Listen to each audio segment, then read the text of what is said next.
খাবার খাওয়াতেও বিভিন্ন শিষ্টাচার আদব রয়েছে, সেই আদবগুলো আপনি ফলো করেন। রাসূল সাল্লাল্লাহু আলাইহি ওয়াসাল্লামের সুন্নতের উপর যদি আপনি আমল করেন খাবার খাওয়াতেও, তাহলে আপনি ইনশাআল্লাহ সওয়াব পাবেন। খাদ্য গ্রহণের বিভিন্ন ধরনের আদব রয়েছে, কিছু আদব আপনাদের সামনে তুলে ধরার চেষ্টা করছি। প্রথমত, আমরা হাত ভালো করে ধৌত করব, বিসমিল্লাহ বলে খাবার শুরু করব। যদি বিসমিল্লাহ বলতে ভুলে যাই তাহলে আমরা কি বলবো? বিসমিল্লাহি আউয়ালাহু ওয়া আখিরাহু। তারপরে ডান হাত দিয়ে খেতে শুরু করব, সেটা খাবার হোক বা পানীয়, দুটোই আমরা ডান হাত দিয়ে খাবো। পাত্রের মধ্য অংশ থেকে আমরা খাবো না, পাত্রের মধ্যস্থল থেকে আপনি খাবার গ্রহণ করবেন না, বরং আপনার নিকটে যেটা সেখান থেকে আপনি শুরু করবেন। খাবার নিয়ম হচ্ছে আপনি যেখান থেকে, আপনার নিকটে যেটা সেখান থেকে আপনি শুরু করবেন। তো 4 নম্বর আদব কি হলো? 4 নম্বর আদব, পাত্রের মধ্যস্থল থেকে খাবেন না, বরং আপনার নিকটে সেখান থেকে আপনি শুরু করবেন। 5 নম্বর হচ্ছে প্লেট বা আঙুল ভালোভাবে চেটে নেবেন, চেটে খেয়ে ফেলবেন। ওটা অনেক বড় নিয়ামত, যেটা এই হাদিস থেকে স্পষ্ট হলো, কারণ ওখানেও হয়তো খাবারের কোন অংশে বরকত আছে আমরা জানি না, ওখানে বরকত থাকতে পারে। 6 নম্বর হচ্ছে যদি খাবার পড়ে যায় তাহলে তা উঠিয়ে খাবার উপযোগী হলে খেয়ে ফেলবেন। আর খাবার উপযোগী তখনই হবে যখন আপনি দস্তরখানা বা সোফরা বিছিয়ে খাচ্ছেন, কারণ কোন খাবারে বরকত রয়েছে আমরা জানি না, ফলে আমরা খাবার কেউ ফেলবো না। যদি পড়ে যায় খেতে খেতে তাহলে সেটা আমরা উঠিয়ে নেব। 7 নম্বর হচ্ছে কাত হয়ে বা ঠ্যাঁস দিয়ে আমরা খাবো না। অনেকেই হেলান দিয়ে ঠ্যাঁস দিয়ে খেতে শুরু করেন, এটা ঠিক না। 8 নম্বর হচ্ছে অল্প বা পরিমাণ মোতাবিক খাবো, অল্প বা পরিমাণ মোতাবিক খাবো।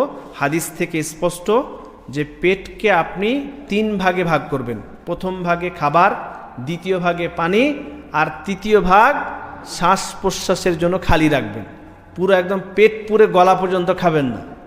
অনেকে আমরা আছি মানে খাবার খেতে এত আগ্রহী যে যখনই খেতে বসে একদম প্লেট একদম শেষ, পেট পুরে একদম গলা পর্যন্ত খেতে হবে, এমনকি মাঝে মাঝে বমিও চলে আসে। খেতে নিষেধ।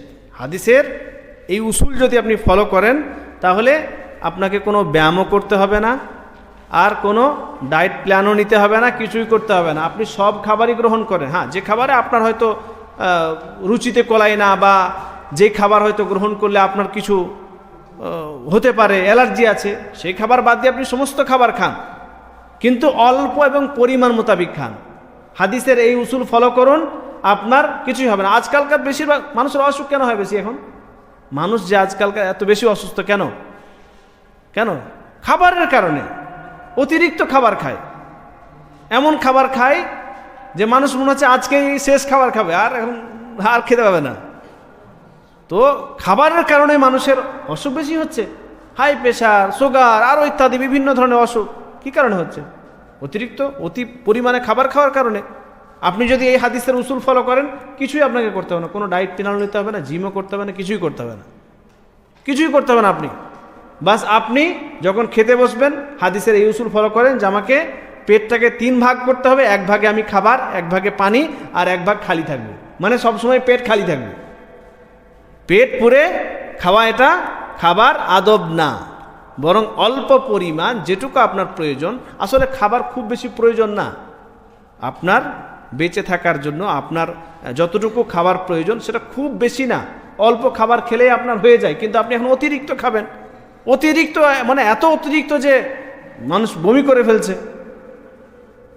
এত গলা পর্যন্ত খাচ্ছে, সহি না এগুলো। পেট সবসময় খালি থাকবে, এটা হচ্ছে আমাদের ইসলামী আদর্শ, ইসলামী আদব। ওই জন্য হাদিস থেকে স্পষ্ট সহি হাদিস যে আপনি পেটকে 3 ভাগে ভাগ করবেন, 1 ভাগে খাবার, 1 ভাগে পানি, 1 ভাগ সবসময় খালি থাকবে শ্বাস প্রশ্বাসের জন্য। শ্বাস তো নিবেন না।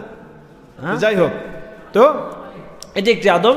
শেষ আদব হচ্ছে খাবার খাওয়া শেষ হয়ে গেলে আপনি আল্লাহ তাআলার প্রশংসা করবেন এবং বিশেষ যে সমস্ত দোয়াগুলি আছে সেই দোয়াগুলির মধ্যে কোনো একটি দোয়া আপনি পড়বেন।